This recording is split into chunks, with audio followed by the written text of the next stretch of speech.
we are really blessed this evening to have three incredible speakers.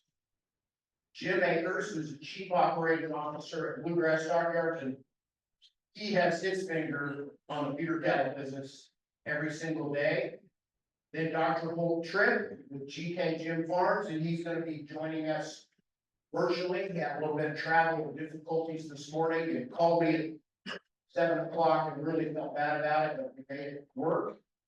And then I think everyone in here knows Lee Leachman, founder, CEO of Leachman Cattle. But it's just, we are really, really fortunate to have these three guys. I'm going to get out of the way. Jim, we'll let you take off. Thank you so much for being here. Thanks, Jim. I'm on your way up. Slides out of order, so we do want to housekeeping real quick now. Can I do how quick housekeeping? Sure. Am I getting you in trouble? No, you're fine. Okay, so, and what we're gonna do is, it will be Jim, and then Holt and Lee, and we will hold questions to the end. We're just gonna roll right through them, so. Great. Bob, you go. No, thanks. A couple of sponsor recognitions. So, throughout the conference, IDS has provided a sponsorship for us at the patron level at BIF to do all of our recording of the conference procedure, conference events. So we've got our little OWL device up here by Jim over here. So recording audio and video of our speakers. We're capturing all the slide content. We'll make all of that available post-conference online. So if you miss something, particularly we'll have tomorrow afternoon, our breakout sessions will be divided up into 3 different rooms. Sorry, Pete, I tried, but I can't be in 3 places at once. And so using those resources to go back and catch material that I missed has become a really valuable attribute or feature of our meeting. So appreciation to IGS for their sponsorship of that program. And just a quick note, you should have gotten an email about a little event at the Crown Plaza tonight. They're hosting a reception for us after the meeting this evening. The other one is creating feeder cattle profit potential sponsors. The session sponsor is the Tennessee Cattlemen's Association. I think one of the really outstanding features of coming to UT has been the collaboration of all the Tennessee organizations. So we'll mention those as we go through. TCA has been a great supporter of the event. Helps a fair bit with some of our fiscal management of the meeting. So thanks to leadership and membership of Tennessee Cattlemen's Association for your support of this year's BIF meeting. So with that, Jim, floor is yours. I think you've got some slides. That should advance them. You got the labs on, or reverse, you got it. I'll stay close in case you have trouble. All right, everybody here? Good? All right. Pleasure to be with you, Dr. Jones. And I really appreciate the opportunity to be a part of this meeting here. Extremely important in their eyes, and things are changing and changing fast. For those of you that aren't familiar with Bluegrass Livestock Marketing Group, we're based in Lexington, Kentucky. We operate 7 sale barns around all in the state of Kentucky. We also market video cattle. We market cattle out of 10 states, and we'll sell roughly 500,000 cattle a year with those 7 barns, 6 days a week, plus. That's enough for marketing. So we're going to talk about the Holy Grail, value add market. Okay. This is one that's different. I like sustainability. It means different things to different people. To me, it's pretty simple on either subject. It's about how you generate the most dollars. Period. How do you put the most dollars in your pocket? So I'm going to talk to you probably the most basic talk I'm going to hear all week. But I think it's important because this is the finish line. This is where we get our check. Value add market is a 2-step process. First step is we have to avoid discounts. Okay, we'll talk about what those are in a minute. The second step, and this is the step that everybody wants to jump to, is identifying and satisfying some specific requirement or demand in the marketplace that's willing to pay a premium. That's it. These things, the second one there, the number of demands in the marketplace, the number of opportunities for premium marketing, it's changing faster right now than it ever has in the history. Here's my analogy that got me on the stage, our government's like this, everybody that wants to talk about value added marketing, run in the hallway and stand in the right line. Doesn't work. Just doesn't work that way. So, step one. And this happens every day in our sales. You have to be able to avoid the discounts that have plagued our industry for decades in order to be able to participate at the highest level. And there's a lot of value drivers right here. We're talking about a lot of dollars per head. Okay. So what are those basic things that I want you to avoid? Change positions or whatever. See that. First one is you gotta have the right data. You got to keep up with genetics. Okay. And we work with our customers every day to do that. You gotta be consistent. Okay. You can't have them all over the board. The industry standard today, if you say weed, it means weed 60 plus days. I'm sorry, not this morning, not last night, not 2 weeks ago, 60 plus days. That's the expectation. The cattle gotta be vaccinated, and I mean legitimately vaccinated. A good 2-round modified live program. That's what the buyer expectation is. Simple stuff. Be more castrated. Can you guarantee your heifers open? Are they ball? Do they know how to drink out of an automatic water system? All those things got value every day in the marketplace. And it's amazing how many people just ignore them and leave that money laying on the table. The last one is this, and I put this last in pause, it's a bridge. One of the frustrations that I deal with on a daily basis is a lot of people, a lot of you in this room, that are really trying hard to stand in that right way in the hallway, do the genetic testing, do the certification, third-party programs, electronic ear tags and all that. And you get them too fat, you bring them to the market for them. And we just start saying, very basic. We see that a lot with some really good genetically premier cattle. But when they get to the marketplace, they mess it up right there at the end. They don't offer the buyers an opportunity. They've gotten all the good out of those cattle. There's nothing left to miss. Okay, so those are important. In our markets, just to tell you real quick, we work really hard to communicate the story behind the cattle that we're selling to farmers. I don't care if they've got 10 or 10,000. Okay, we've got the light system there on the right side. Leading shots and open, $5 a lot. Probably 10 right now. But we tell them $5 a light. You can light it up, I guarantee you. See it happen many times. We just implemented a new system on the left-hand side, which is a screen. As we enter the docking tickets in the office, if there's anything on that ticket that looks like it'll drive value on the scale, we type it in there and push that lot number up. All that info pops up on the TV. It's important. A lot of our customers, this part of the world, we're dealing with a 30 head average cow herd. That producer does a decent job. I've got 2 minutes to do business with that person all year long. We just got to try to do our best to drive that. Step 2. These are the things everybody wants to talk about. And if you have gotten past avoiding all those problems, okay, those discounts that we talked about in step 1, then we can go to this list, look at things that really got it. First thing is, you got to choose a partner in this process that understands the language. Talk to people about these programs and know what they're talking about. Okay, you are not going to merchandise these cattle the same guy that you sold your heads right off the cow 40 years ago.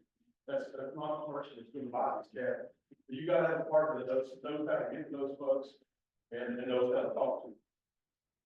Lot size, extremely important. We'll talk a little bit more about that here in a second. USDA requirements. If you're selling a cattle that you know full well are going to have to be electronically tagged, like that, no papers, or going to have something done to them to make it okay for them to move into the state you want to sell them into, do that stuff at times. The last thing you want to do, the presence of an order buyer, is allow them to do math in their head. Okay? You do not want them thinking. You want them waving their hand. Okay? I tell people this all the time. $5 a head can become $5 a hundred in a heartbeat if you let them think. Don't let them think. BBDPI negatives, a big deal in our farm. We've implemented programs, in all of our barns to encourage people to do BBDPI testing. It's a big issue. And then all the other source of data, NXPC, NE3, DAT. And what you all are here to talk about today is genetic verification programs. All of those are important, all of them have value. And the interest in cattle in those programs grows every day. There are more and more people that we can sell those cattle to out of those programs. The ultimate value add, if you sell your cattle with us or anything, the ultimate value add is for the guy that bought your calves last year to call about one day and say, if Fort Jones sold his calves, no, call him when he does. You know you're home when you get there. So what are the characteristics of producers that top the market? Pretty simple. They sell big calves or yearlings. Rarely ever bring one to town on weight less than 650. They're the crazy guy that you sit by the wholesale and he's getting $6, $7, $8, $10,000 for a commercial bull. You think it's nuts. Okay? They have an extremely tight calving. Most of these people will calve the majority of their cows, 80% in the first 2 cycles. All right? Everything is 60 days or less. They typically have a very consistent and generally going cow because they're determined that generation in a time. They market larger groups of cattle. Maybe not those lots. Show you the graphic in a second to show out what that impact is. And they understand the markets and they try to respond and buy product that the market's asking for. Especially important is condition the cattle on time. If you're in the spring of the year and we're on grass market, where you've got a lot of farmers buying these calves to go grass, you got to be able to agree with that one. It's going to have some room to grade up, some room to go on later. In the fall, we can get away with selling some your calves as long as they're the right kind. And then you got to work hard, and they do. They work hard to communicate the value of their cattle that they have created, the potential that's there. They typically are very open to sharing information. Okay? So those are the characteristics of folks that do this and do it well. I put this slide here, Dr. Kenny Bedine at UK, livestock economist there with our extension service, did his PhD work on data out of our markets. The single most important factor in determining where in the spectrum on any group of cattle in the market. Okay, so if you want to pick out 5 to 550 which number 1 steers, in today's world, there's probably a $30 spread on that line item in that market. What decides most likely where you are in that spectrum is the size of the group that your calf sells. I hate to take it. Kenny's data show that basically you get to about 25 head in a sale group. I'm talking about all the rate of time. That you are approximating what a localized tractor load of that same set of cattle. 10 head gets you way up there. It gets you about halfway up the graph. Okay. We all know 1s and 2s don't get it done. So we got to do everything we can, consistency, like calving with them, to try to get groups of 10 to 25 with the graph. So I'm a small producer. What I do to try to sell bigger groups. We operate several programs. This was probably the one that's gotten the most PR. It's a Hereford department. We do 4 sales a year to our loss. We started it several years ago. People bring cattle for 10 states. We put in those Hereford influence feeder days. We do a multitude of other programs. Some of you may have heard about the House County Alliance. We operate out of Lexington, Tennessee. We have a partnership with barn out there where we gather those calves from multiple producers. They all use the same genetics, they use the same animal health programs, the same nutrition programs. We co-mingle, ship multiple of the cattle here out of that line. We also operate, besides the Hereford sale, the Charlotte influence feeder calf sale. Profit Leader Performance is a program that we do for Akers breeders in Central Kentucky. We just had his sale for fall born calves last week. Very successful program and good reputation on those cattle. We do a program for, Charlie and Joe Myers for their customers, loyal customers. They tag their calves with Boyd Meyer genetics. So folks know what they are when they come to the market. Partner with somebody who understands what the market wants and where your cattle fit. If that's, any of these kind of programs, it takes more than just a progressive sale or operator. You gotta have leadership from the producer groups. They gotta be dedicated to voting, they gotta communicate all those things, and all of these groups have got that. So in summary, I'll flip analysis here, use my labs, because I'm all over. If you want to get to the top, you want to rank the middle, if you want your cage to top the market, it's a journey. You don't fall out of bed to do this. I think you all have to, you should want to work as hard at marketing your cattle as you do it. Okay, and too many times what we see is that producer bought the right bulls, got the right animal health program, got a nice size group of calves to sell, and they come to the market, it's like, you're out of there. What are you gonna do for it? And that's not how it works. It takes time to sell these guys. We gotta talk to people that we don't talk to every day, and we will.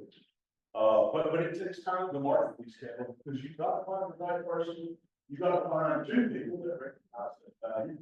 And really work hard at making sure you actively communicate with them. Closing with this statement, you can't climb a ladder without touching every rung. Okay, pretty common sense. All those things on that first list from the bottom of the ladder, the doors, the front end of the hallway, all the programs that I had on that second slide, they're not in the hallway. They're in that right line. You gotta work to get there. With that said, thank you all very much. My contact info is up there. Be glad to visit with you, stay around here tonight, if you have any questions, you can follow. Thank you.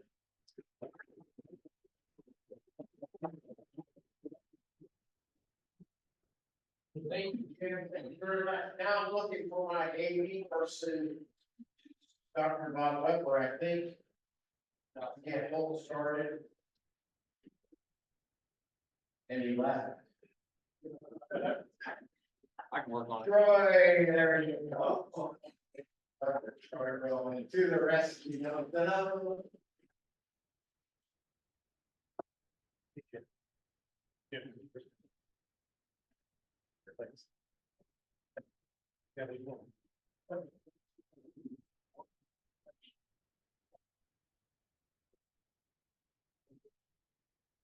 don't want to take it with him. He really has no idea. He's just moving a mouse all around. Saying some bad words. Can you hear me, Dr. Spear?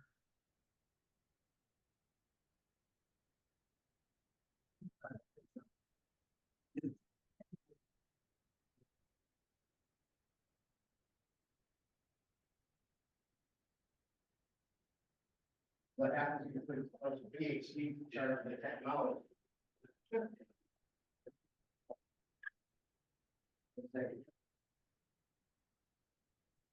Check one.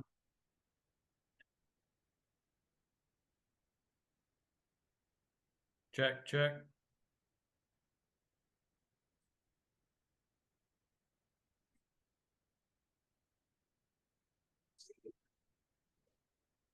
Check, check.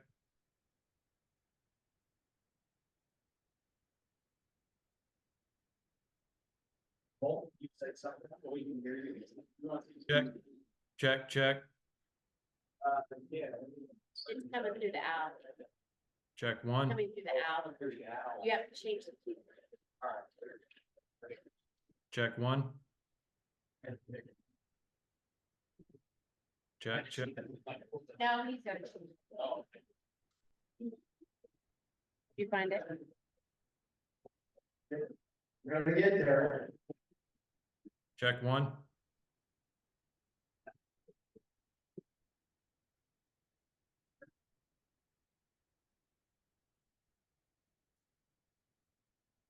Check one.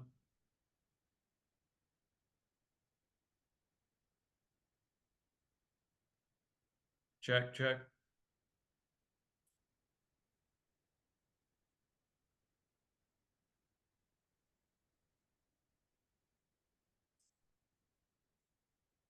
Check one.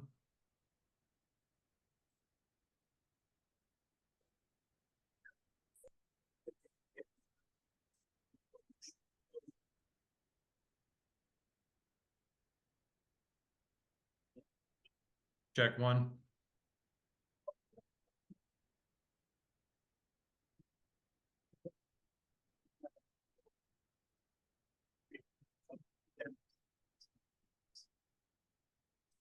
It's coming through the owl instead of the speakers. The next meeting, speak to the rest, right?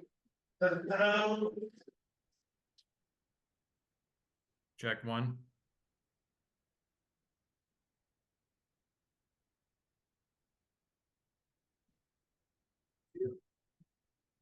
Sound we can't hear. When he talks, you hear it on here instead of going over the sound system. But it should be on HDMI now, Bob. I don't know. How you talk. Check one.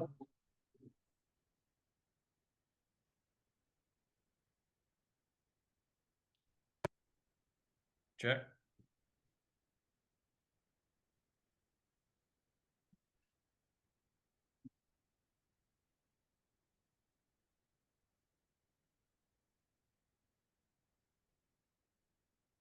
Check.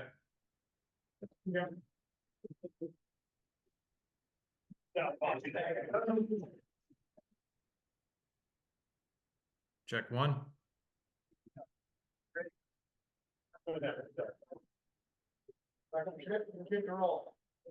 We're ready to roll. yeah, Okay, great.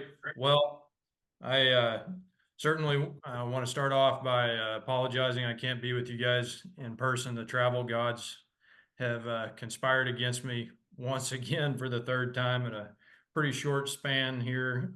But I certainly appreciate the invitation from Dr. Jones and Dr. Spear and the sponsorship of the Tennessee Cattlemen's to make all this possible. And appreciate y'all humoring me over the internet here. So by means of introduction, my name is Holt Tripp. I serve as the Director of Cattle Operations for GK Jim Farms. We are a sole proprietorship founded by Dr. Key Jim in 1983, shortly after he graduated from veterinary school. Key grew what started off as a small 6% investment in a 300 head share pen of feeder cattle to what is now literally a multinational bi-coastal operation. So on any given day, we're buying cattle anywhere from a day old to 1,000-pound yearling feeders on both sides of the border from Florida to British Columbia, Southern California to upstate New York. So in addition to the cattle investment aspect of what we do, we've got facility investments in the form of feed yards and calf ranches. So we've got 5 feed yards in the state of Texas, 2 in Colorado, about 250,000 head space collectively in Western Canada, predominantly in Alberta.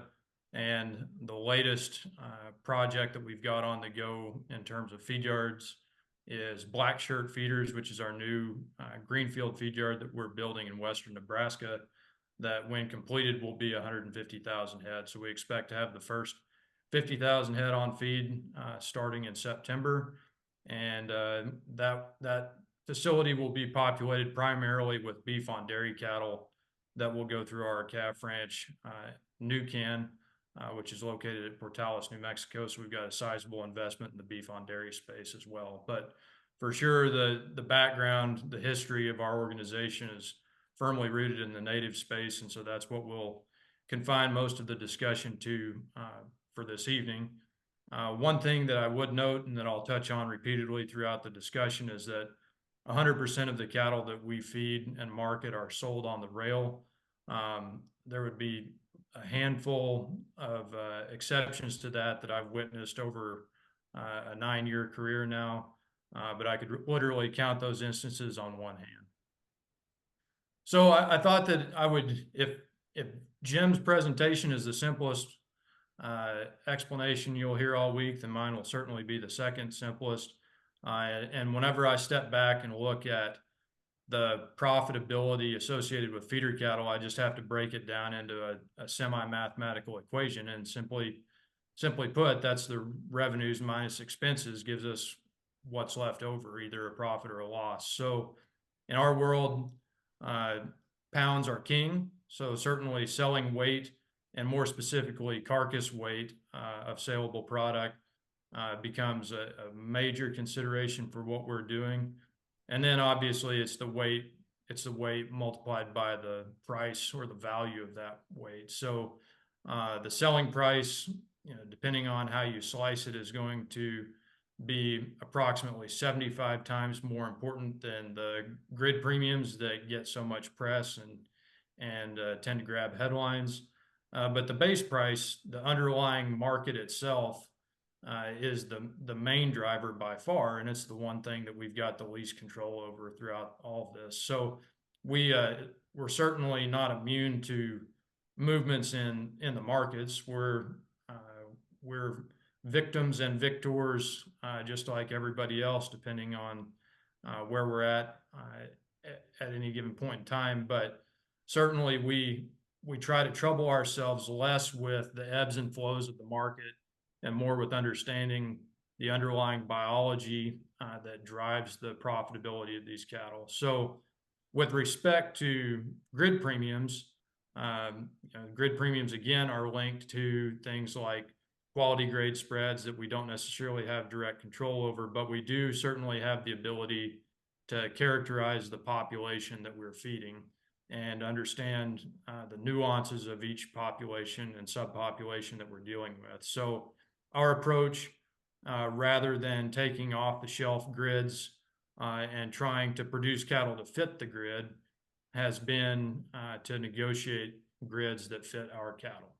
And I realize fully that that's not a luxury that everybody has at their disposal, but certainly once you achieve a certain size, that's far and away the most effective and fastest way to make progress on this part of the P&L equation. Expense drivers, not surprisingly, health, morbidity, and mortality are major drivers, and that was my first passion as a trained veterinarian. But we're going to talk a lot more about the performance, things like gain and conversion, and how we calculate those things using a carcass adjusted procedure, and the dressing percent that's a driver for that. And then finally, obviously, not only are we subject to the market in terms of selling price of fat cattle and the purchase price of feeder cattle, but we're subject to the changes in the underlying dry matter environment as well.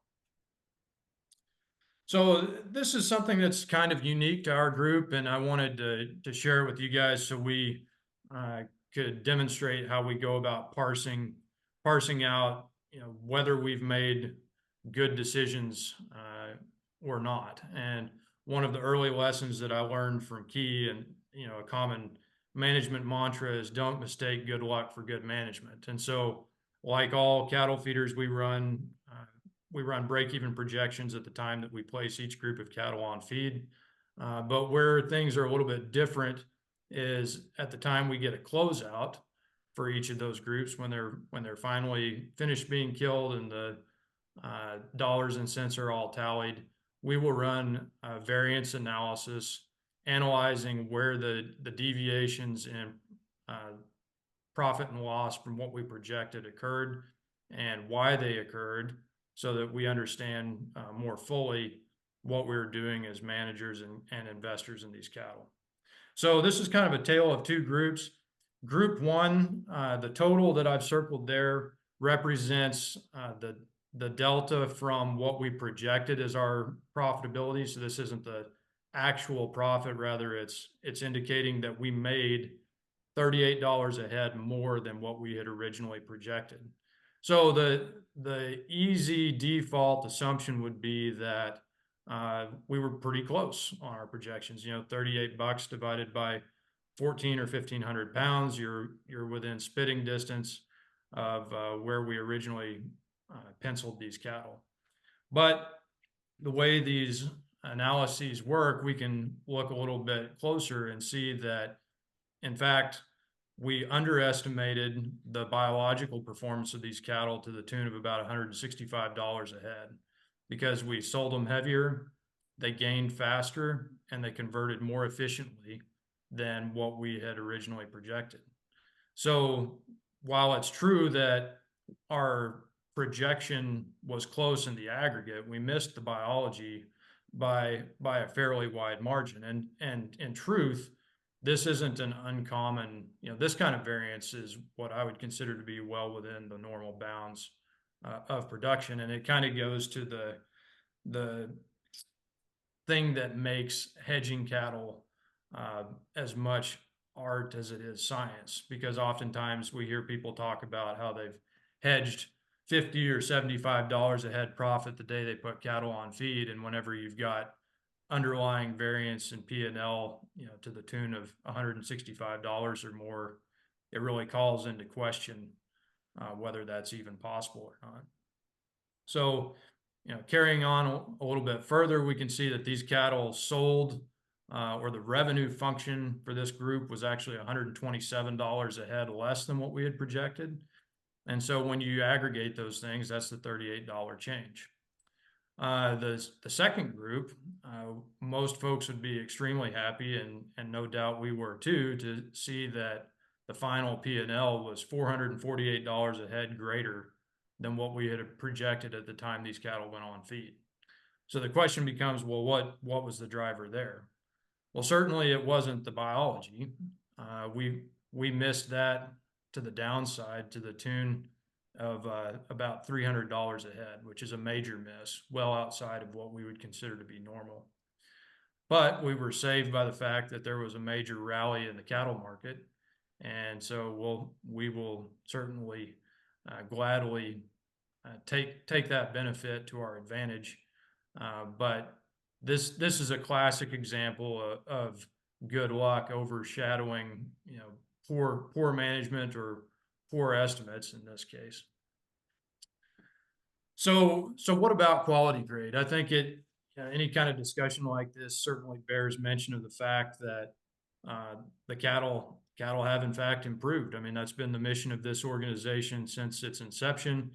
And not only are cattle improving from a performance standpoint across the industry, the grade across the industry continues to improve as well. And so these are data from Cattle Facts, one chart that they built on the left, another that I built with their data on the right. And so you can see that prime as a percentage of the overall kill continues to increase year over year.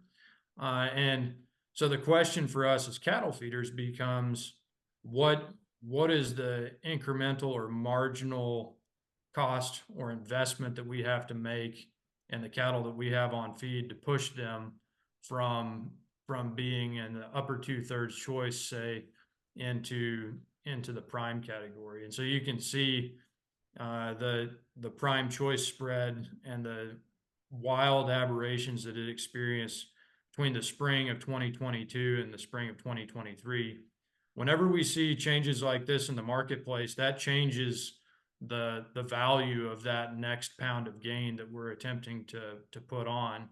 And so we, as cattle feeders, need to really characterize what the biological capabilities of the cattle we have on feed are, so that we have a good handle on what our additional cash outlay is going to be to chase this additional premium that's being offered by the market. So in that same vein, we're constantly watching our feeding margin. So feeding margin simply being the difference in incremental cost of gain versus the incremental revenue that's expected. This is a basic analysis, a very basic analysis from the spring of 2022, looking at the impact of feed conversion on the break even of beef Holstein cross steers. And so you can see at this time, based on where the dry matter market was at, these cattle, for every 0.1% or 0.1 improvement in feed conversion, we experienced a change in P&L of about $20 a head. So if we were able to identify populations or manage populations such that we saw a full 1 point improvement in conversion, that was worth about $200 a head. And certainly conversion isn't static. We know that it changes over the course of the productive lifespan of these cattle. And so part of what we have invested in, along with some of our collaborators, is technology in the form of grow-safe bunks at one of our feed yards in Colorado. So this facility specifically is configured to collect intake data on cattle during the final days or months or weeks that they're on feed, when we know that conversion is most likely to change and has the greatest impact on the final P&L of these cattle. So these are the kinds of things that we're trying to characterize and understand more fully, so that again, whenever we get into market timing questions or the final marketing arrangements for each group, we've got good data that we can use to make our decisions with. What about dressing percent? I touched a little bit on this earlier, and I think that this continues to be one of the things that shocks me the most in conversations with cattlemen, is the lack of understanding of this basic principle. And certainly, you know, if you're going to be interested in grid premiums, by default, that means that you're marketing cattle on the rail and you're selling pounds of carcass. And so this is just a quick example. In our case, all of our performance data is calculated on a carcass adjusted basis, forced back at a 63% yield, meaning that if the cattle dress greater than that, if their hot carcass weight as a percentage of their final live weight is greater, then we impute that back into the final average daily gain that we calculate for those cattle. So all things being equal, you always want cattle to dress better or dress at a greater level than otherwise, but 63% becomes our median value point. And you know, the math works similarly from a conversion standpoint. And that really, you know, it just becomes a way of thinking. You know, as long as you're marketing cattle on the rail, you've got to be thinking in terms of carcass adjusted performance. Otherwise, those end of life marketing decisions can actually go the wrong way if you're not careful. So what's the insidious lie here? Well, the lie is that genetics don't matter. I think as cattle feeders, you know, we've all been guilty of putting cattle in the witness protection program, where we say it's a black calf, so that's all that we're ever going to know. That's all we know today. But the truth is that genetics do matter, and they change over time, as evidenced by the newspaper clipping that I included here, that was printed sometime around about when Leachman was walking around in diapers. So look at him when he steps up on the stage and see if he's changed a little bit since 1967. And I think it just stands to reason that certainly the cattle have changed as well, and that's due in large part to the impact of genetic selection. So, you know, in keeping with that same line of thought, it doesn't seem right to address a crowd in SEC country without having some kind of a basketball analogy. And so, you know, I've got a couple of sire progeny case studies that I wanted to share to drive the point home. This is a couple of full sibs that played collegiate basketball, neither of whom had a very storied career, in spite of the fact that their sire was one of the greatest to ever play the game. And so what does that mean for us as we look for the next great genetic outlier? Similarly, progeny number 3, it is awaiting the draft actually this year. These are his stats from high school, and it's an open question what his career has in store for him. But again, he's certainly, from a genetic standpoint, got the potential to be a great one. So the challenge that we face as an industry is properly characterizing the genetics that really become the rate limiting step, to use a chemistry analogy, as we try to create better and better and more profitable cattle moving forward.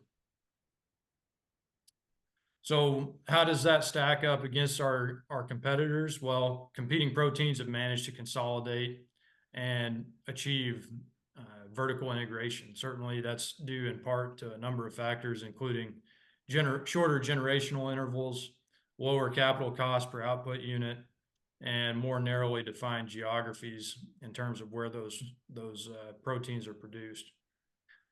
Beef's challenge today is to achieve de facto vertical integration by linking stakeholders in a way that allows value to be transmitted up and down the value chain. And I would emphasize that value can be either positive or negative.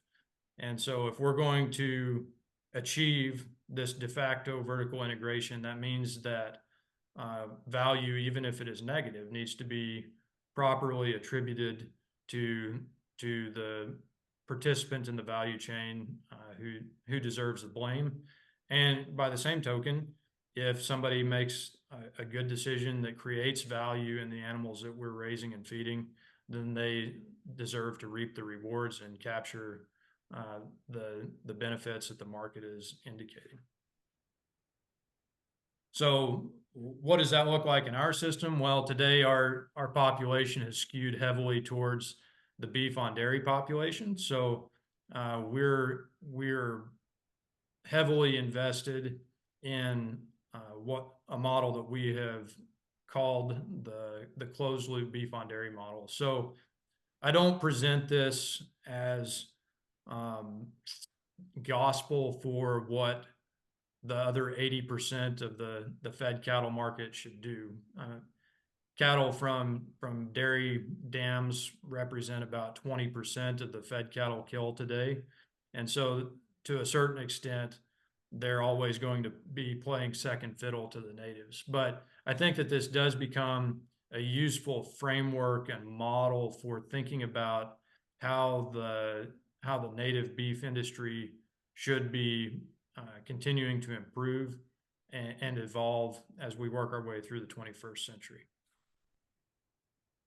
So with that, I again thank you very much for your time and attention. Apologize I couldn't be there, and I'll yield the floor to Mr. Leachman.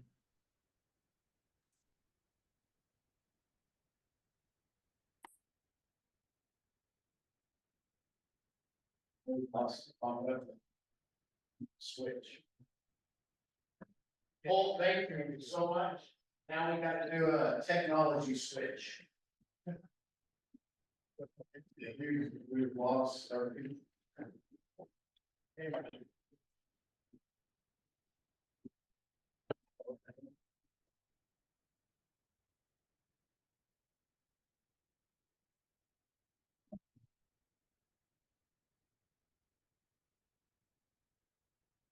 Yeah, it should about be there.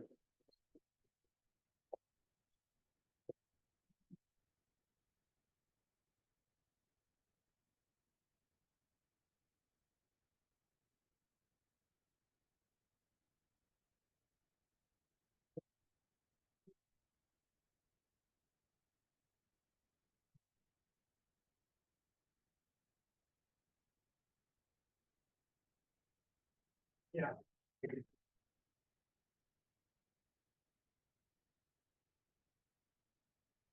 It will be your own.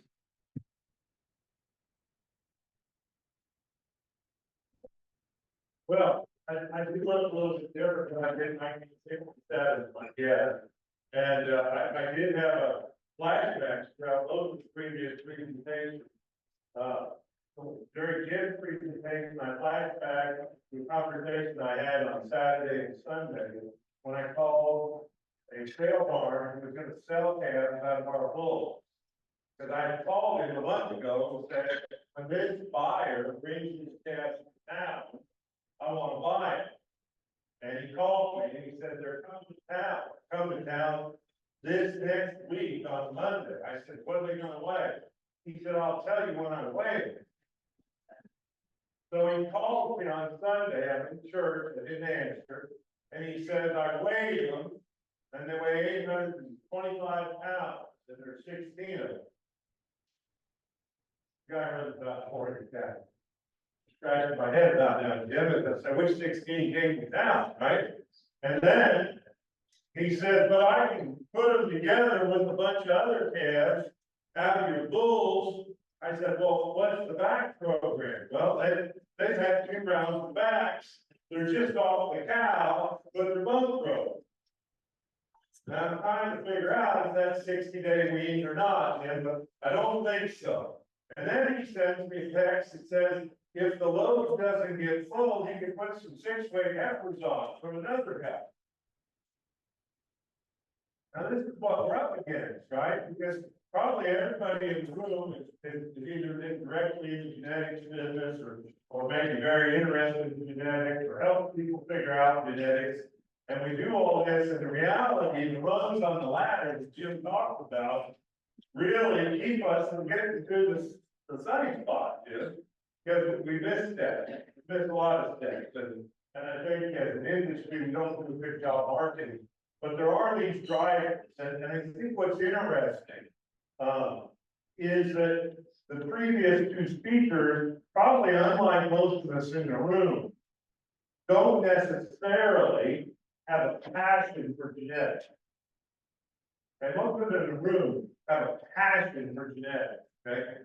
These guys talk about genetics because it's impacting their business, right? Because they realize that the genetic differences are large enough to have impact.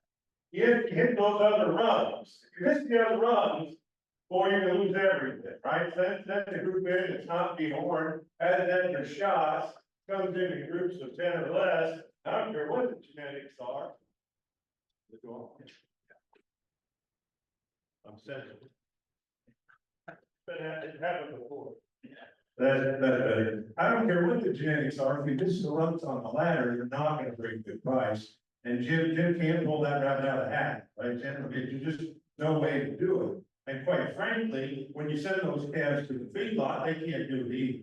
Because they can't manage the problem, right? And so the question today is, how do we give those buyers as much information as possible? And can we come up with those predictions? And I think we can. The thing we know what the problem is, right? The problem is wherever we sell our genetics, and I put this chart up to explain to people what our business is, right? We sell genetics, they either go to a cow-calf operator or a dairy, and then they come through what looks like a maze to get to the market, right?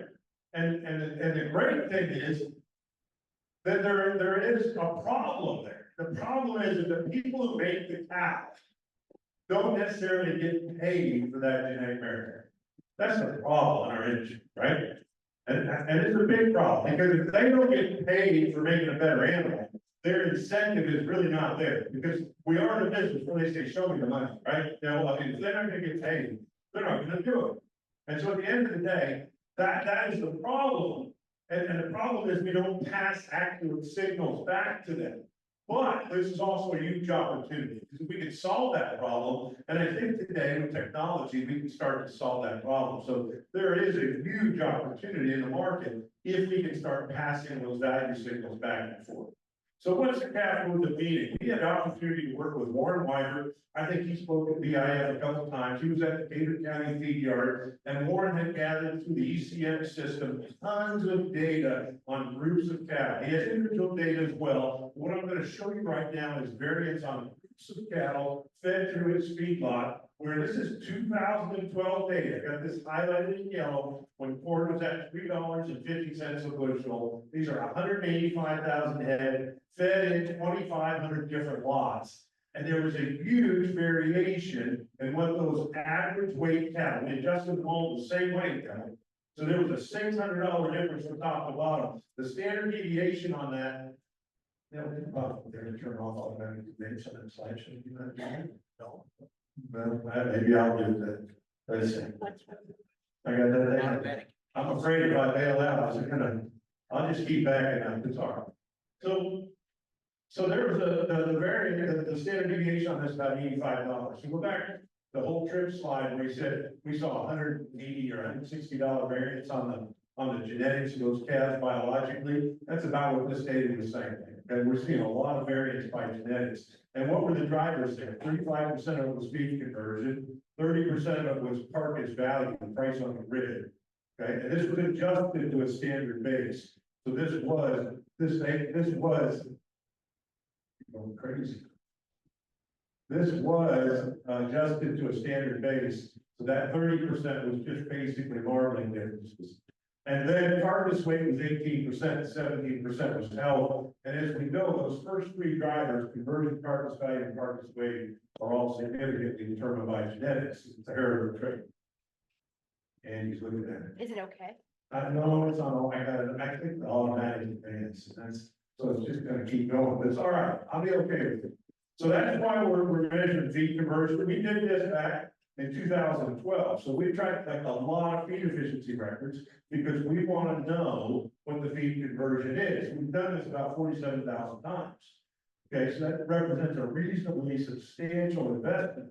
But I would say that one of the primary questions we have today is collecting feed efficiency on bulls on a roughing drafting. Is that the best predictor of feed conversion or not? So that's a question, right? This BIF, right? We try to answer those questions with BIF. So I put these questions down. I think these are important questions to try to answer. We don't know the answer to that. We see huge differences in bulls on feed conversion. Will that drive what actually happens in the feedlot? Will that be the best determinant of that? Or do we have to measure those cattle in the feedlot? What about the carcass weight differences? We know there are huge differences in carcass weight. What's probably the trait that we have the least amount of data on, Shane, in our cattle? It's probably carcass weight, right? It's a pretty hard trait to get a handle on. What's the right endpoint? Okay. Do you think that GK Gym Farms is selling carcasses on an age adjusted basis? No, that's not what happens, right? They're trying to make them as big as they can get them as long as they're still making money feeding, right? So how do we model that? How do we at EIF figure out the right model for that? Because that's a different trait, right? Obviously, marbling is probably the easiest thing to measure. Pretty dang heritable, okay? I remember when Mike McNeil, where's Mike? Mike's sitting over here still? Oh, you're in the other end. There he is, yeah. And Mike, you gave a presentation at BIF and you said, if you select for the trait with ultrasound and you select for the trait with the actual data, one of those two causes for genetic change, right? Mike, is that a reasonably correct interpretation of your presentation? I got gray hair and bald head, and I don't. Oh, no, come on. That was not the answer I expected. I'd accuse you up if I didn't think I had to. But the point is, you select for the real trait, you make faster progress. That shouldn't surprise us, right? But this change is pretty easy to hit. It's pretty valuable today. I think it's going to stay valuable. My opinion is, if you're in the US, you better try to put carcasses in the red circle. That's where the money is. Upper 2/3 choice of prime. And I don't think that's going to change. Now, here's another one we're thinking about today, red meat yield, right? Nobody cares about red meat yield. Does red meat yield matter to a packer?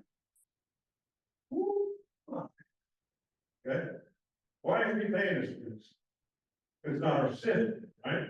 Our system is designed to produce high marbling cattle. It's not designed to pay for red meat yield.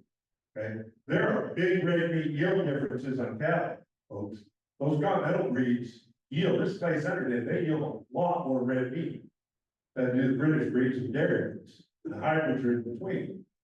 So at the end of the day, if the packer starts measuring this, it's going to put pressure on us. How are we going to measure this pressure?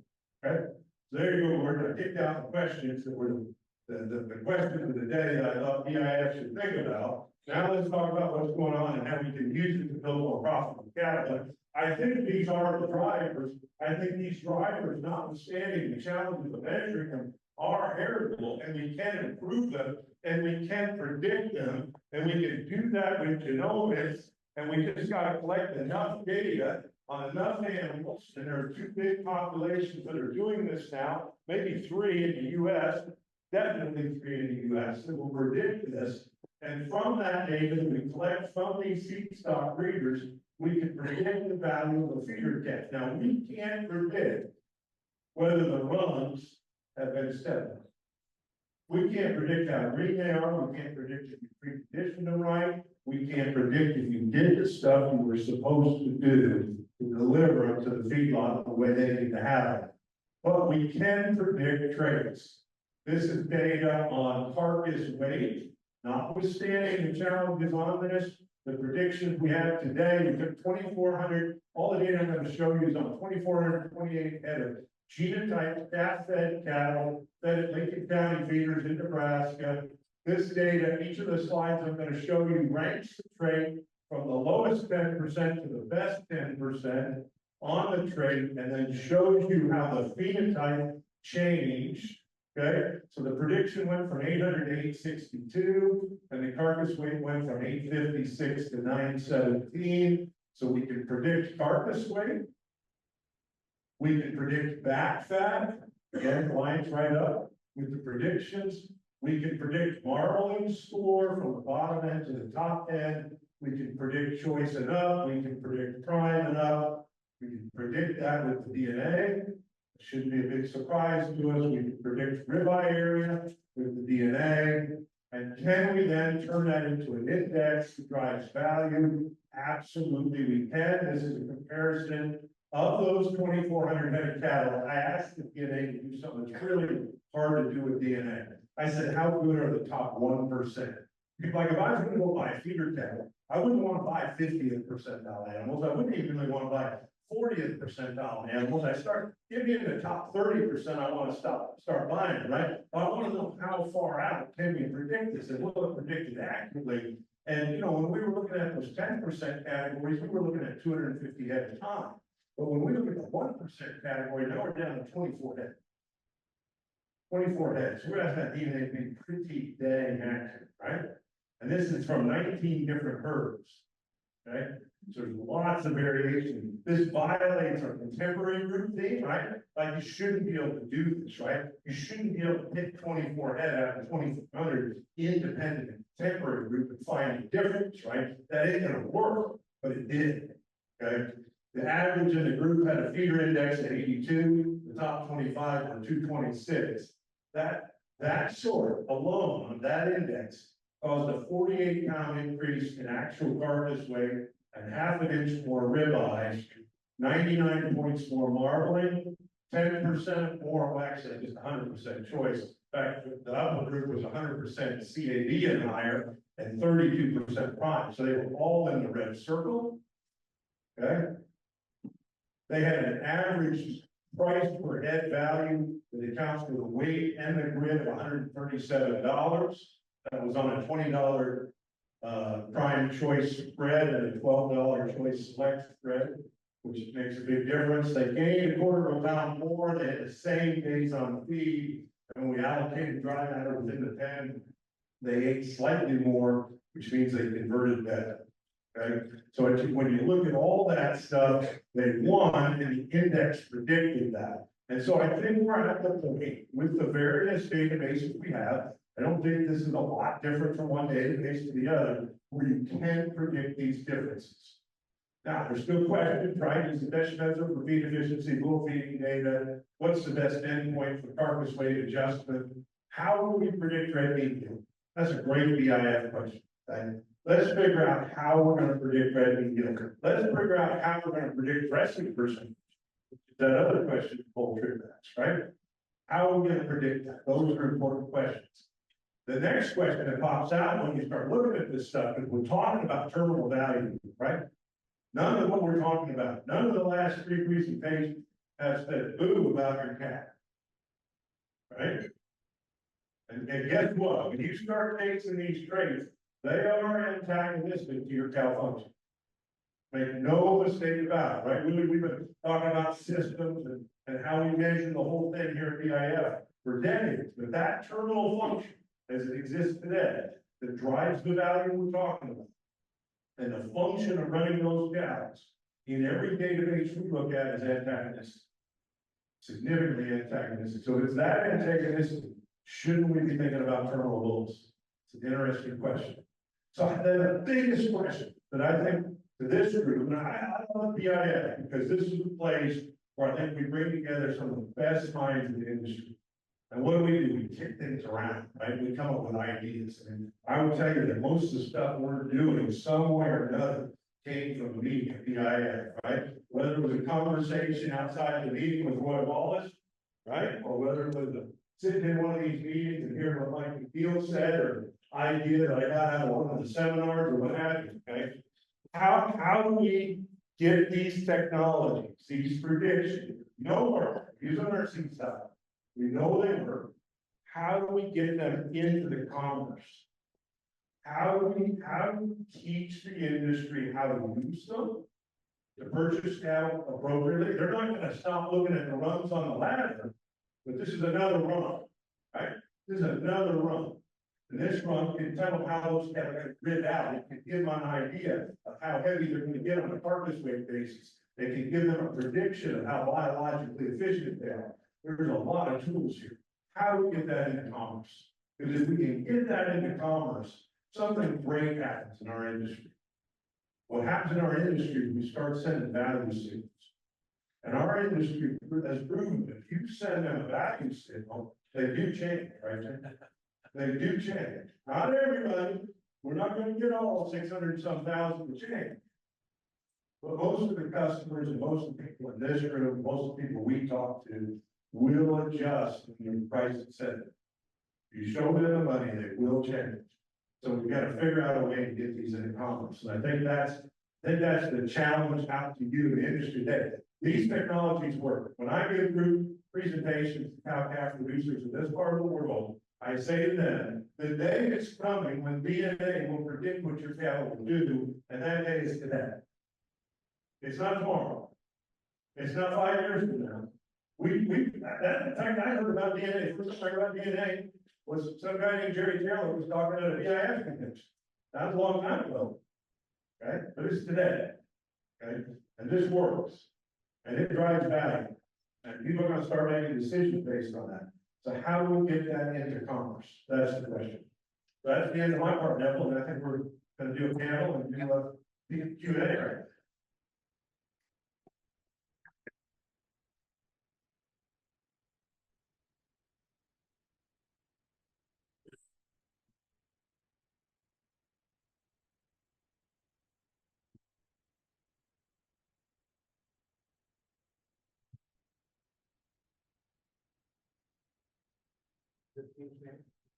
It's on Zoom.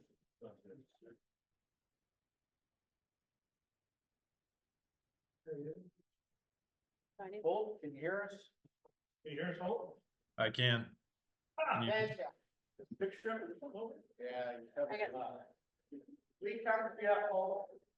Didn't mean a comment about There you go. Okay. 3 fantastic sessions. Really, really, really good. And I think we have delved into all of the complexities of the business. Now's your chance to ask some questions. Anybody have a question? I'm gonna lead us off. So there is all of this that producers really do respond to price difference. And this is a really complicated business. But there is also this essence of, we have a lot of work to do to educate. And I'm kind of looking at you, Jim, how do we start even having this conversation? Because these things are coming at commercial producers today in a hurry. Well, it's the age-old question. Lee said that there's a segment of our producer population that won't be educated because they don't want to be. Very hard to help those folks. A lot of questions about where they fit the industry moving forward. We face that every day. But we, I've seen it, we're seeing it in our markets. Our progressive producers, a lot of our, not just young producers, but progressive producers, they're not for these things. They're buying the right bulls, they're using the right semen. in turn, we have to respond and educate ourselves on how to market themselves. And you're starting to see successes in the marketplace more every day than you did, you know, the year before. More players in the marketplace that are there to buy those gas, that signal is there. When you line all the stars up, or you touch all the rungs off the ladder, or you get in the hallway, it works. It works, but it is a challenge. You know, folks like us that are on the ground with people on their farms are probably the tip of the spear, and we're pushing our people hard to start talking about these things with folks. It makes a difference now.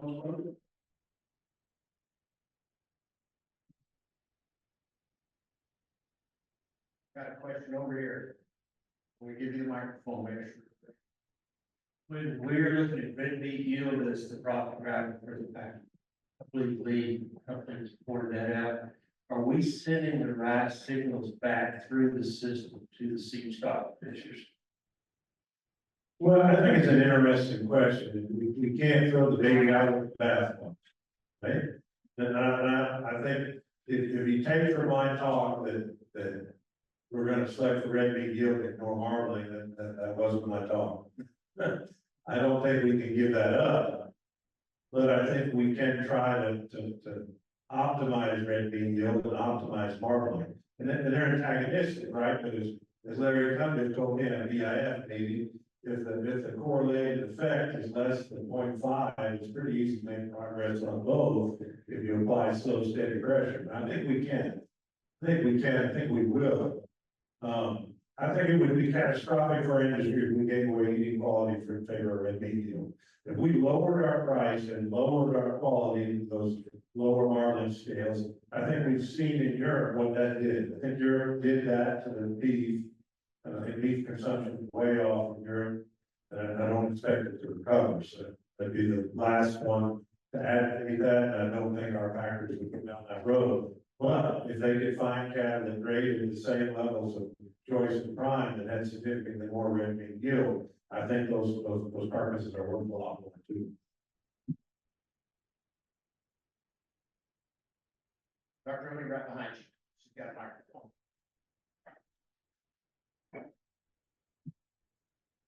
Thank you. My question is for Lee, and it seems to me now for several years, we've actually been de-emphasizing red meat yield in what I would call how cattle are marketed and how they're priced.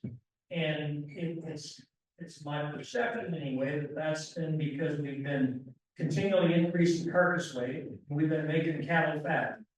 And in fact, I think if I remember the numbers from the beef quality audit, I think the average fat thickness in the beef quality audit was 0.62. I think I'm somewhere in that ballpark. So the question I want to get to, if red meat yield is in fact that important to packers, what's the reason that we're not seeing that we discontinued essentially most yield rate penalties? So what's been driving this? I suspect it's because the R squared on yield grade and actual red meat yield cutout is so low. I don't think it's a real driver for the packer. And I think there's actually a group, inside the NCDA, there's a subcommittee that's looking at alternate ways to predict red meat yield.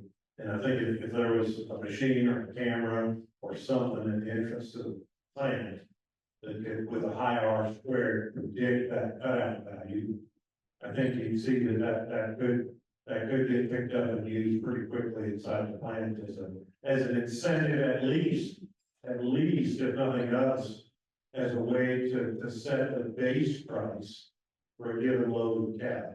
In other words, I might still want to buy your cattle, but if the red meat yield substantially less, maybe they start trading at a base price back $3 or $5 or $7, something that, you know, they can control and you understand. But I think right now the yield grade R squared and cutout is so low, it's not an effective tool.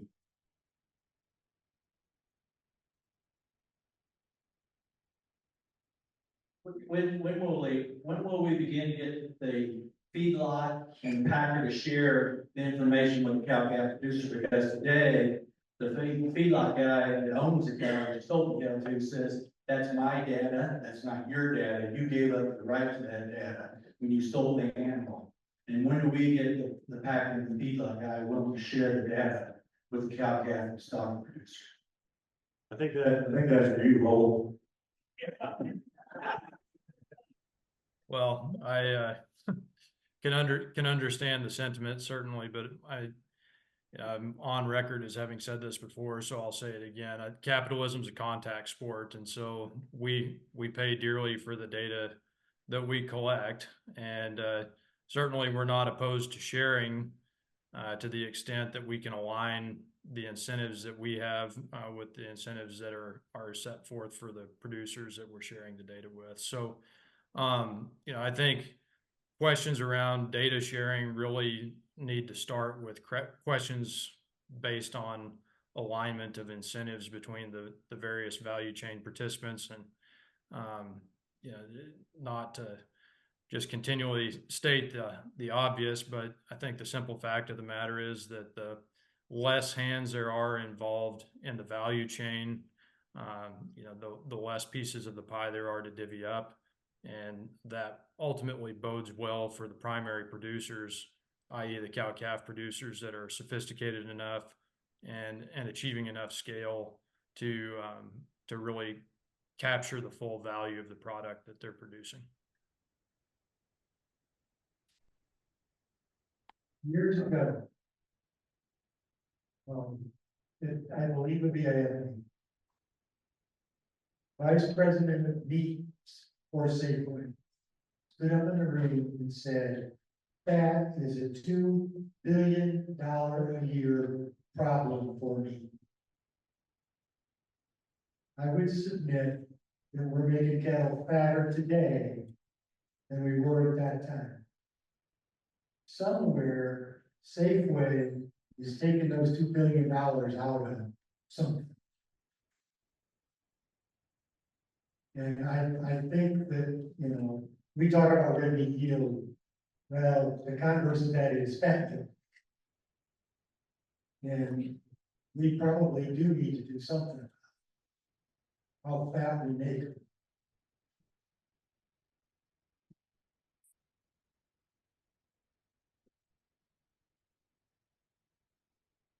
Question over here.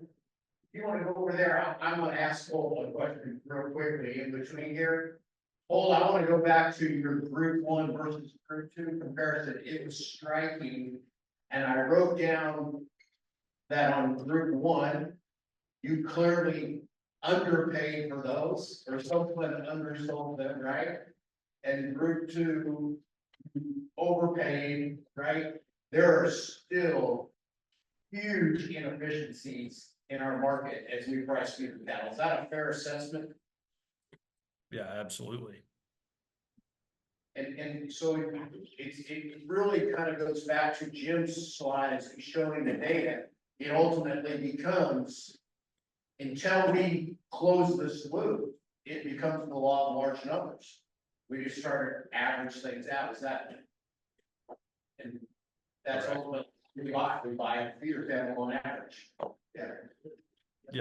Yeah, I agree with that wholeheartedly, and I would add to that by saying that certainly as the variance of returns tightens up and we're better able to predict with certainty what the value of the animals we're procuring truly is, I think that goes to some of the information that Lee shared. If we can characterize that value properly early on, well, that goes into the discussion about how do we get aligned with producers that are willing to produce these kind of cattle at scale so that we can all collectively reap the rewards of those decisions. My question is for Lee and maybe also for Holt. I know that in the feed yard, a profit driver is his feed per right? And that's driven largely by rate of gain. So Lee, I know you've got gobs of data on RFI, different ways of measuring feed efficiency. But in the feed yard, what seems to drive it is simply rate of gain, which improves speaking gain, generally speaking. So does conversion and RFI, do they tell you the same thing? Do you select the same animals? Whether you're looking at conversion or whether you're looking at residual feed intake? I think there's a whole body of knowledge on this at Clay Center that I don't think we as an industry tap very well. Okay, and I think it'd be interesting to ask them those questions here, which is fair enough, but, what probably tipped my mind on this discussion, several years ago, and I believe I'll quote this correctly, and Larry, Gene, if you tell me if this is right or not, I think that the rate of gain on the heifer mates and the steer mates fed on a roughage diet and concentrate diet, and the genetic correlation between those two populations, not super high, right? Yeah, and so, but we have some concern on rate of energy, density, energy density in the ration impacting who wins, okay? As I say with Aaron, you wouldn't run your cows on grass and figure out which bulls, daughters, and bulls. That's sort of what we're doing, right? Feeding roughage to the bulls, looking for which one's the most efficient, but when we get into the feedlot at the end, we're cooking on a 68 megacal diet. And it's a little different function. The one is probably constrained by how much can I eat. It's probably the roughage function. And on the concentrated function, we're probably limited down on energy, ability to absorb that energy. And so it'd be our opinion that there are problems in that data, okay? And so we don't use RFI at all. We're trying to model gain, and we're trying to model intake, and we fit the profit function to that. We take output minus input costs. And I tell you, efficiency selection, but we're worried about the energy level. Or we're worried about re-rankings. So my question is for basically all three of the panel and most everybody in this room, but one of the things that caught my attention was the sharing the profit and the loss all the way up and down the supply chain. So we've done a great job of knowing what the demand is and how to work it, and we've done a great job of collecting data and knowing how to make it better. How do we get everybody to sit down at the table as an industry and have that discussion? I agree, on the capitalist society, it should be all for one, for all the same production that people. So what does that picture look? Yeah, I think that's true. You're welcome.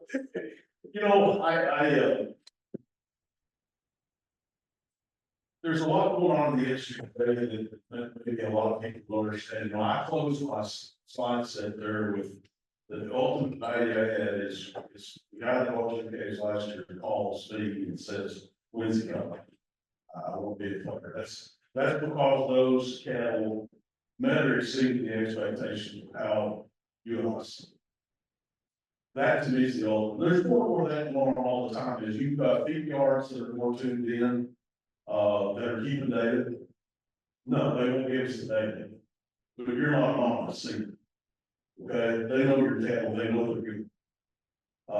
And I think in today's world, that's maybe the best we can do. You've been a lot of talk about vertical integration here, and folks in our industry are scared to death by that. I'm blind to you. Our company talks about it, thinks about it all the time. What role do we play? What value do we bring to a changing marketplace? Is it being a facilitator of that, and a logistics coordinator? I don't know. But I think as time moves along, you are beginning to see, at least in our sector, you are beginning to see more of the things happening that you are talking about. The ability to get some information, some data, the ability to identify these people that want these type of data. It's happening. It's happening at a frustratingly slow rate. I agree. But we made mention of that before. There's 600,000 or 700,000 people out there that get up there today to do this. And they all make their own decisions, so there's 800,000 different ways of doing this. It's one of the greatest things about our industry, it's also one of our biggest challenges. I'll tell you something, you know, when we first come out with that feeder calf sport, we started sporting calves. Before we did that, we went around that with a bunch of feeders, okay? And we haven't really talked about this, okay? The whole trip online, I mean, they're arguably one of the top feedlots in terms of the data driven, okay? Well, we got educated feedlots, okay? If you handed them DNA information tomorrow, they don't know what to do with that. Okay, so there's education, it's twofold, but I'll tell you what, when I first come out and went around visiting with those feed yards, about that feeder calf deal, and I was having lunch with Tom Ray, and Tom said something to me that I didn't forget. I said, Tom, if we can tell you that calf's worth $100 more, how much do the feedlot pay for that? And he said, first, we'll try to buy it for nothing. And then he said, we'll probably pay you about a quarter of it. He said, but before long, everybody will understand whether it's right. If it's right, we'll pay you 99 cents out of the dollar. Yeah, that's kind of an interesting commentary. And then he thought for a minute, he said, we'll probably pay you more than $1. That's the way we are. Okay, so now you say all that's right, you say all that's wrong. But I want to tell you that the feedlot industry is highly competitive. Okay, so if a feedlot is in there and say, if they were really worth $100, if we could figure out how to figure out which lights were on and off, right? If we could figure out all that, we could have a camera look at it, tell us how green they were, have the genomics, and I mean, the world was perfect, right? Okay, they would probably bid us exactly what those cattle were. They might bid us more than their worth, because they might like to have their feed yard filled up with really good cattle, then they can negotiate a better bid with the packers who pays for them. So I don't think we have to get it. Okay, and people ask me this all the time, do you think we're gonna integrate? No, I think there's gonna be some integrated, coordinated supply chains. That might be 10% of the cattle, might be 30% of the cattle, not be 100%. What we gotta solve is the problem, we gotta create a system where you can drop cattle in and give value for the world. Now, we think that the problem with that is getting them paid for the good ones. I think an equally big problem is getting people to accept getting discounted for the bad ones, right? I mean, there's two sides of this coin, okay? And then the average is the average. I'm pretty sure that feeder cattle on average bring them for work. Okay? Anybody in the room thinks that's not the case, we can have an argument outside on the bar, but I'm pretty sure feeder cattle bring them for work. The feeder cattle guys are not, by and large, buying to be cheap. They're buying for what's worth. The problem is we got all this variation. And I think I think the technology is coming now to make these predictions viable. So we gotta teach the feeder how to use them. And we gotta teach the producer how to use them. And then we get a system, and how's that gonna happen? It's gonna happen one herd at a time until we get that done. That's how it's gonna happen. Holt, did you have anything to add? No, I think both of the other panelists did a great job answering that question, and Lee's absolutely right. I mean, the day that we can accurately quantify value, I mean, this is still a commodity business, and so what will happen, just like everything else over the course of history in cattle feeding, is the profit will be bid to zero, and the primary producer will be the one that benefits the most from that. But until that day, as long as there's uncertainty around the value that goes into that profit function, the rational investor is forced to proceed with caution and try to preserve more margin than might be perceived as fair by the marketplace, simply out of rational self-interest. Can I have something? Yeah, please, Jim. I think, and again, I'm in a different sector of the industry than most everybody in the room here, but I will tell you this, and you can stand back and take a big picture look at this industry and how much positive change has been made in these cattle in the last 25 years. Folks, you come and set the sale barn on Monday morning, and look at all those cattle, and they're mostly small producers that are Monday sale, come in on Sunday afternoon, we won't even say it, they're all along. But we've eliminated a lot of cattle. The lower end, you don't have the trash and the junk that you used to have. The consistency, the quality of the cattle is so much better today than you see it every day, you know. The way we do that is, you see stock producers do that, you eliminate the bottom end of the bulls that you make available to these people. If all they can buy is one that fits and is good, the catch are gonna get better. You know, it's a slow process, maybe it's frustrating, again, that's the biggest challenge and the greatest beauty of our industry is we all get to decide how we want to do this. But the genetics that are available out there are so much better today, you know, because of work that Lee's done and a lot of people have done. They just don't have access to the bulls that cause all those problems we used to have. That's how you fix it. So you have up against Scott, Dr. Lee, you're gonna get the last question. I'm not gonna, it's actually not for Lee Leachman. Dr. Tripp, my question really has to do with, is we watched this change that's happened over the last 20 years, increasing carcass weights, but especially, I would argue more recently, increasing fat thickness and slaughter. Your illustration of, and not just yours but others, the importance of carcass weight, but it seems to me, what we generally have thought about feed efficiency is that as cattle get fatter, they actually get less efficient. From a feed efficiency standpoint. And so does your data really allow you to get differences in feed efficiency throughout the feeding period?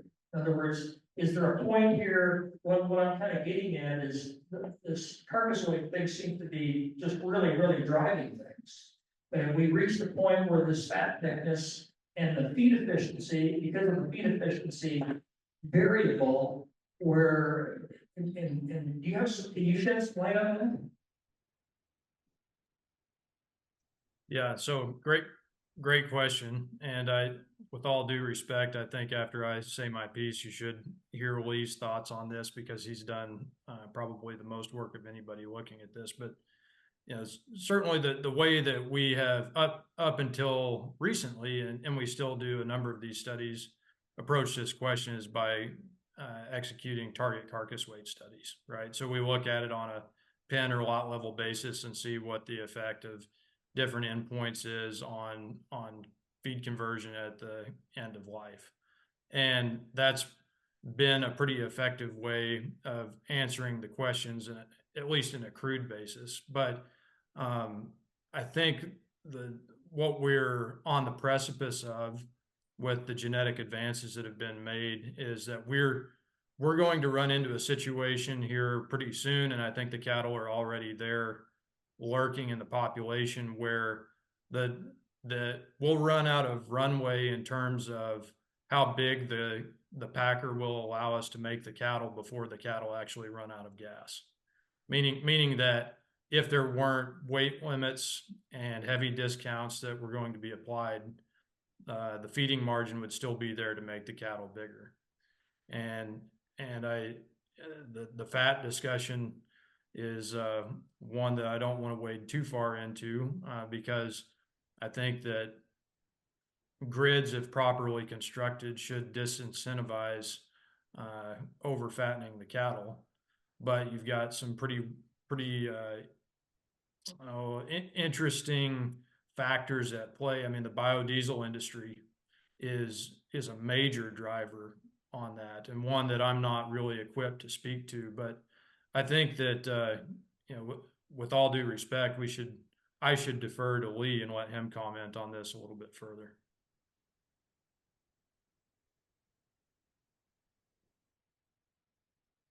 Yeah, so but I mean, Holt, you sell that a little bit short. I mean, they've done a significant amount of serial tests looking at efficiency of optimal carcass weight. Part of the services that feedlot health management services market sold is to help people do that dynamic store, right? Is that a fair, did I overstate that?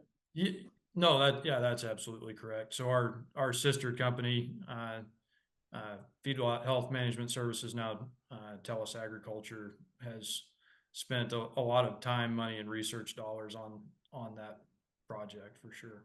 Because at the end of life, what's happening is Bill Law sent me years ago. Bill just passed away a few weeks ago, I think that's right.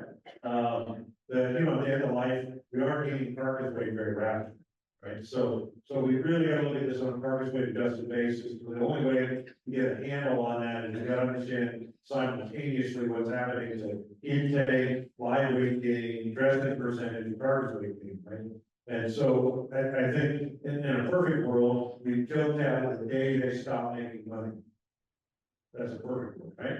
In practice, what feedlots do is they approximate that function. What these guys have done is they've serially killed large groups of cattle, tens of thousands of animals in different treatment groups, randomized so that they can get the best idea of where to target feed each of their sort types. And so that works.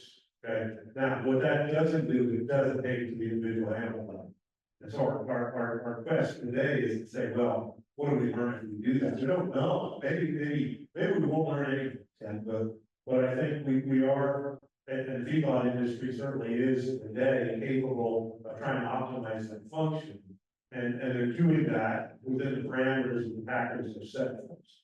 And I'd say they probably do that pretty well if they sort. If you're feeding cattle, he'd say that if feeding cattle at a feedlot doesn't sort, you're probably not doing that very well. Because the odds are the cattle all depends to be dying on the same day is really probably not a good guess, right? We know that. I mean, these are pretty simple things to sort, but it turns out that technology is complicated. Figuring that out is complicated. If you do, there's money on the table to do that, and I think that's what a lot of the more advanced feeders are doing today. Just one final note, if I may. I think what that really speaks to is the fact that a lot of these variables that we're interested in are continuous. Whether we're talking about degrees of marbling or feeding margin at the end of the productive life of the animal, but the payoffs are categorical, and so there are threshold effects that come into play as we try to optimize the profit. And really, the only thing we're trying to maximize here is profitability. If we seek to maximize or minimize other variables, invariably what we will do is damage the profitability of these animals. So being cognizant of threshold effects and properly characterizing them, I think it is a major challenge that we all face as beef producers. One comment. I applaud you all for the progress that you go in the industry make. There's an economic picture that you cannot ignore that's going on right now. A decision that gets made in the feed yard every single day. And it's gonna, for you all that are crunching all this data, it's gonna make it look like we're going backwards for one simple reason. I'm a feed yard operator. I've got to get steers that I bought last fall that cost $2.25. It's costing me $1 a pound to gain. As those steers begin to get less efficient, I think it's costing me $1. Okay, the steer to go back in that pen if I kill that one costs $2.58 when I'm gonna get him as big as I can possibly get him unless he's losing me money. It's the swap. And the risk in the swap. And that's going on every day. Observation. Yeah. Every single economic factor says get them big if you can. Every single one that you thought today is get them big. Yeah. I know we could go on forever. Thank you all for coming. This has been amazing. Jim, Lee, Holt, thank you.